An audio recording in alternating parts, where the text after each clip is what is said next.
Chapter 12.4 is measures of dispersion. Measures of dispersion is used to measure the variability of the data, which means we're measuring the spread of the data. So it essentially tells us how spread out our data is. And the two measures of dispersion that we're going to be taking a look at are going to be range and standard deviation. So let's look at range first. So the range is going to be really easy. The range of a data set is just going to be the difference between the highest and the lowest values. So it's going to be the highest value minus the lowest value. So let's take a look at this example. The amount of carbs in grams of 10 different types of yogurt is given below, and we want to determine the range of this data set. So it's going to be highest value minus lowest value. So the highest value looks like it's going to be 29. The lowest value is 8. So this is 29 minus 8. So the range is going to be 21. And this was in grams, so I'm just going to label it 21 grams. So that's pretty easy for range. Let's take a look now at standard deviation. Standard deviation is going to be a bit more complicated. It's going to measure how much the data differs from the mean of the data set. And we're going to be symbolizing it with either an S. That's going to be for the sample standard deviation, or a sigma, the Greek letter sigma, which represents the population standard deviation. Since we're going to be pretty much using samples throughout the section, we're pretty much going to be just using that S for the sample standard deviation.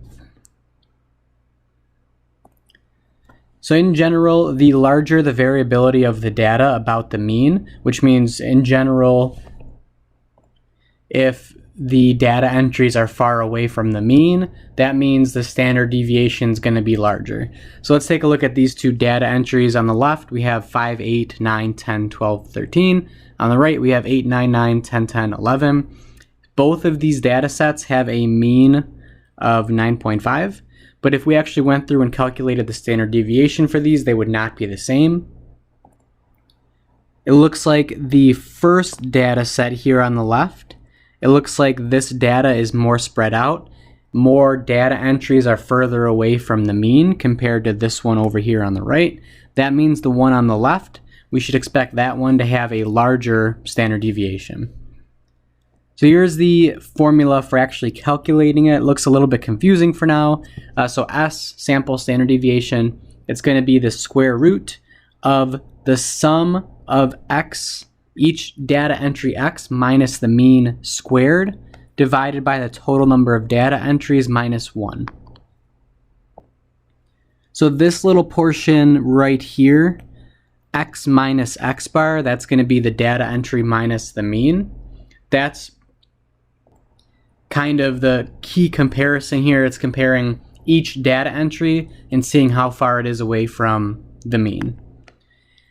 Okay, so let's take a look at these steps here. I will make it look a little bit easier the way that we actually do it. So first we have to determine the mean of the data set, which is X bar. And then we're going to come up with a chart, and we're going to have 3 columns in the chart. The data entries, which are going to be our X values, the data minus the mean, that's the X minus the X bar from the formula, and then each data entry minus the mean squared. We are going to list each data entry underneath the column for data, and then we're going to do each data entry minus the mean, and then we're going to square that column for our last column. And all we have to do once we have this last column, data minus mean squared, is we need to add them up, so determine the sum of that last column. And then the second last step is going to be to divide that sum by n minus 1, and then we take the square root of whatever number that gives us.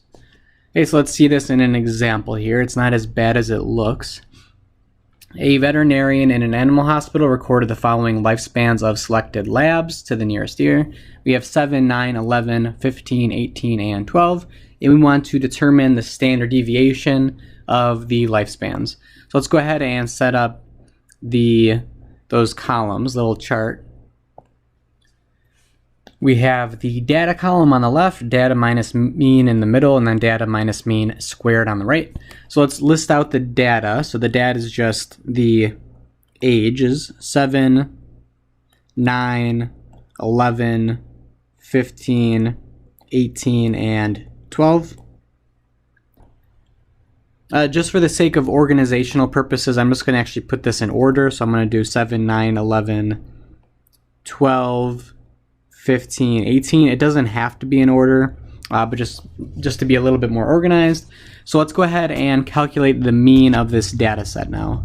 So the mean of this data set is going to be all of these added together, divided by how many there are. There are 6 of them, so we add them up and we divide by 6. And we should end up getting 12.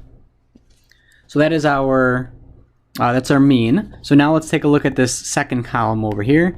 We're going to take each data entry and subtract the mean. So 7 minus 12, we get -5. 9 minus 12, we get -3. 11 minus 12, we get -1. 12 minus 12, we get 0. 15 minus 12 gives us 3. And 18 minus 12 gives us 6. And now we're going to square each of those values for our last column. -5 squared, that's -5 times -5, that's +25. And then -3 squared is 9. -1 squared is 1. 0 squared is 0. 3 squared, 9. And 6 squared, 36. So you may have noticed that I put parentheses around the negative ones. You need parentheses around it if you're squaring it if the base is negative. Okay, and then for the one of the last steps here, also notice that this whole column on the right, all of these values should be positive. So this whole column should be positive values only because you are squaring a number, which makes it either 0 or positive. Okay, now all we have to do is add up this whole entire last column. So 25 plus 9 plus 1 plus 0 plus 9 plus 36. That's going to give us 80. I'm just going to put a little plus sign saying that we're adding those up. So that gives us 80. So that's the summation of x minus x bar squared. And now what I'm going to do is just kind of write the formula down over here and finish it up. So we have standard deviation of the sample is the summation of x minus x bar squared over n minus 1. So we just found that numerator, the summation, was 80 divided by n minus 1. N is the total number of data entries, which is 6. So that's 80 divided by 6 minus 1, which is 80 divided by 5, and that's going to give us 16. So s is the square root of 16, which means s is going to be 4. And one more important thing here is that standard deviation has the same units as the data. So this is 4 years because the data was the age of labs. So it's 4 years. That's the standard deviation. And that's actually the reason why we take the square root of it. If you were wondering why there's a square root, if we didn't take the square root, the units would not be the same. So we take the square root so the units are the same. Let's do one more here. So the following are prices of 9 stocks on the New York Stock Exchange. Determine the standard deviation of the prices. Okay, so once again, let's set up this chart. We have our data minus the mean, and then the data minus the mean squared. Let's go ahead and fill in our data. So actually, just to get used to the notation, instead of using the words, let's use the variables. So we know the data is the x. The next column, data minus the mean, is x minus x bar. And then the last column will be x minus x bar squared. So just to get a little bit more common with the variable notation of it. And let's fill in all of these numbers. And it looks like they're already in order for us. So 17, 28, 32, 36, 50, 52, 66, 74, and 104. And now we have to calculate the mean. So the mean of the data set is going to be all of these numbers added up, divided by how many there are. Just so we don't have to write them all, I'm going to do 17 plus 28, and then use that ellipsis, dot, dot, dot, and then all the way to the last one.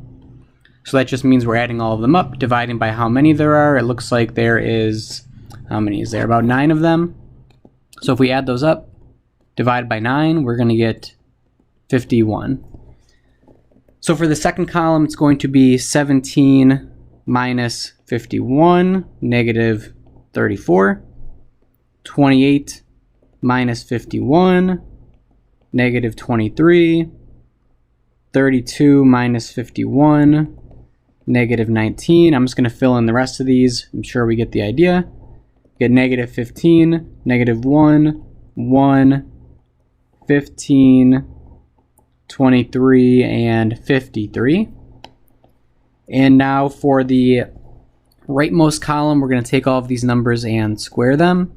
So negative 34 squared is 1,156.